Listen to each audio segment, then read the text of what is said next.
Hi there, Jamie Keat here today at Teachers Tech. Hope you're having a great day today.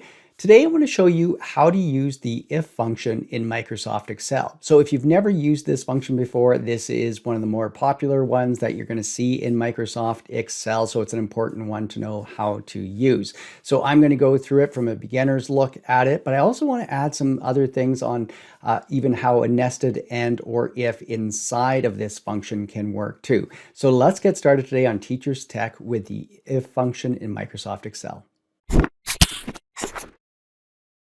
If you'd like to follow along with the worksheet that I'm using, take a look in the description down below and you can click and download this and follow along. You'll also see everything is timestamped where you can jump around to different parts of the video. And I'll add a link to my playlist that will have more Excel functions that if you want to learn and go through those. So an if statement can have two results. So you can ask for a comparison of something, of a value, and then it's either going to say this is true, then do this, or this is false, then do this. So to explain this a little bit, I have my fictional worksheet that I have here for my Teacher Tech t-shirt sales. And I'm going to make an if statement right here to begin in this cell. So in this D7, I want to look at the sales in January right beside here. So I wanted to look to see if it's larger than 700. And if it is, I want it to say doing good. And if it's not, I want it to say nothing, just blank. So that's going to be the first if statement I'm going to put in here. So to do this, I'm going to do this in a couple different ways in these first two columns. I'm going to just go up here and click this function, insert function. And if you're brand new to functions, this can allow you to break it down. You can see the if statement's already there, but you can search, type if and go if it's not there. So you can just type it here. And then type what you're looking for just like this and hit go and you can see it will come up. So I'm just going to double click on this if, and this is where it's good if you're learning this for the first time. These function arguments here allow you to break it down. So what is my logical test? Now I said if I want this number right here, this 500, this spot to be, if it's above 700, I want to say doing good. And so what I'm gonna do is click in this cell and you can see C7 comes right there. And I'm gonna put a greater than sign in, and then I'm gonna put 700. So C7 greater than 700. What do I want to have happen if it's above 700? So this is if it's true, I want this to happen. And that's what I wanted. I wanted to say doing good. So just like this, doing good. And if it's false, so then it's going to be anything else.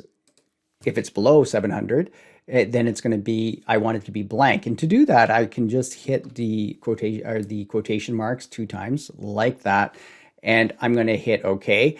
Notice as I put it in here, take a look at the formula getting created in here, because I'm going to do this a few different ways. So I'm going to hit OK. And nothing came up. Well, that's because this is below 700. And I told it to be blank if it's below 700. But if I just copy this down, I'm just going to double click on this, copy it all the way down.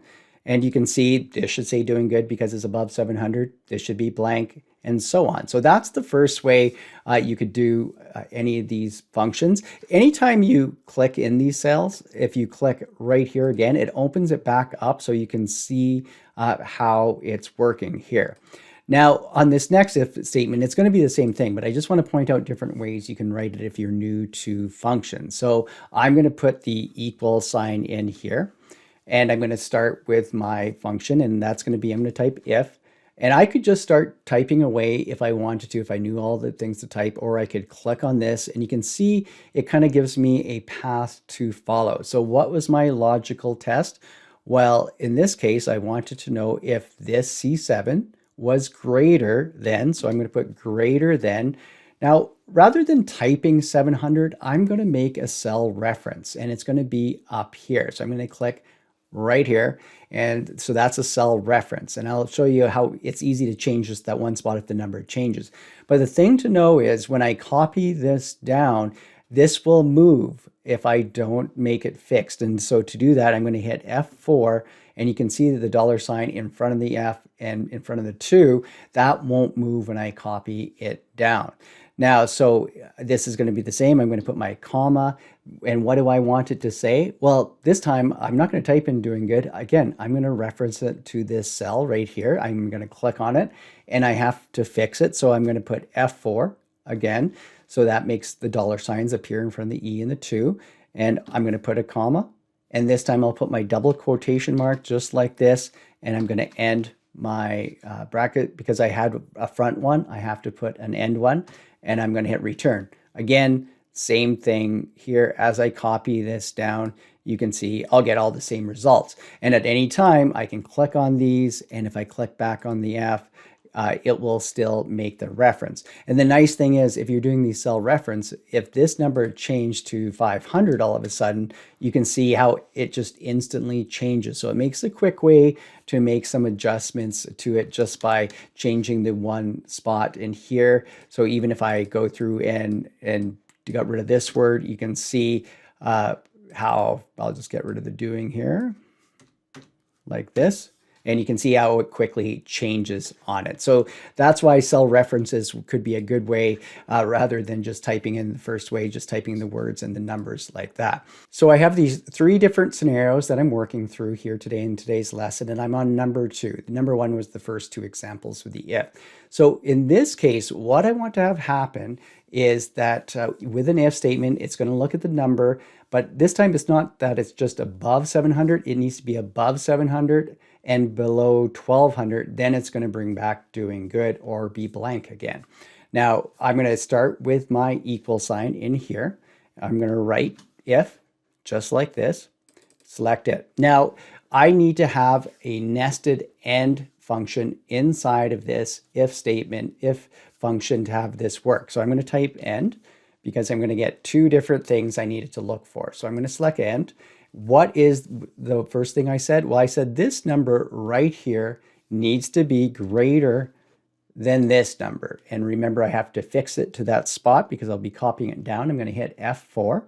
I'm going to hit comma, and it moves to logical 2. You can see how I could carry on. I'm just doing the 2 things. So the next thing that I want it to be is this number, this cell, is going to be below this cell right here. So I'm going to fix that again with F4. At this point, I can close my bracket right here and it continues on. So if I put my comma, it's going to move to value if true. What do I want to have happen if my value is true? So that means it's going to be above 700, below 1200. Well, I want it to say this, and I'm going to fix this again by hitting F4. Otherwise, I want it to be blank. And remember, you could type whatever you want. So if I'll give you an example here. I'll just say type here and I'll end it like this. So it needs to be in quotation and I'll end it and I'll hit here. So it typed in, if I go ahead and put this down, it put type rather than blank. But I can go back and fix these too. So if I go back to this one, if I go up to my formula bar here and I just delete this, like that, keep the 2, hit enter. I'm going to copy this down again. You'll see it will change. So you can make changes. The other thing I wanted to point out in any of these, if I click on the function here, you can see how it's breaking it down inside that first way that I showed you if you're going through. So it's a good way to kind of learn, to break it down to help you learn with how these statements are created here. Okay, so we're going to move to our last one here in today's example. And in this case, what's going to happen is it's going to check for that first if, what I just did right here. It's going to check to find that number between 700 and 1200 and saying doing good. But then if it's above 1200, I want to say great month. And if it's below, I'm going to say, well, it's going to be a bad month then. So that's going to be the other thing that happens. So I'm going to go to this cell right here. I'm going to start with my equals. And actually, what I'm going to do, I'm not going to bother writing this because I'm going to show you a different way. What I know is I can actually take this formula right here, and I'm going to just go up here, and I'm going to Control C. I'm going to copy this right here. I'm just going to hit Enter, and I'm going to go to this cell right here, and I'm just going to go ahead and Control V and paste it right in here. So what I did is I pasted it because I know I want that first part still. I know I want the doing good for anything between 700 and 1200. So that will take care of that. Now, where does this change? I'm going to put another if statement inside of this. So if we look at this formula up top, right at this point. So this displayed this the doing good if it met that criteria. This was blank if it was false. So I don't want it to be blank if it was false. What I'm going to do at this point is start to change this. So I'm going to write another if statement, and I can be writing it up here. I'm just clicking here, and you can see now I can go ahead and add on. So what do I have to have? What do I want to have happen here? So if this number right here, so I click on C7, is greater than 12. So this time it's going to be greater than what number? This number right here. So again, I have to fix that with my F4. What do I want to have happen here? Well, I want it to say great month if that comes back as true. Otherwise, and I know there's only one option that I want. I'm going to go back here. So what do I want to have it happening? I'm going to type great month here. I'm going to make sure I fix that. I almost forgot that. Otherwise, what's the other option? It's going to be a bad month, and I'm going to hit F4 like that. So I'm going to hit enter. And you know what? This is where it's good. I forgot to put another bracket. It's telling me, do we want to fix this? And I just want to point out, I have to match this one with this one. This one right here match this one. So I'll say yes to this, and we'll just add another one. I'll click on it, and you can see they've added an extra one at the end. So it does help you out a bit. So I'm going to go and double click on this, and it copies it all the way down through it, looking at the criteria. So if it was below 700, it's a bad month. If it was in between 1200, it was doing good.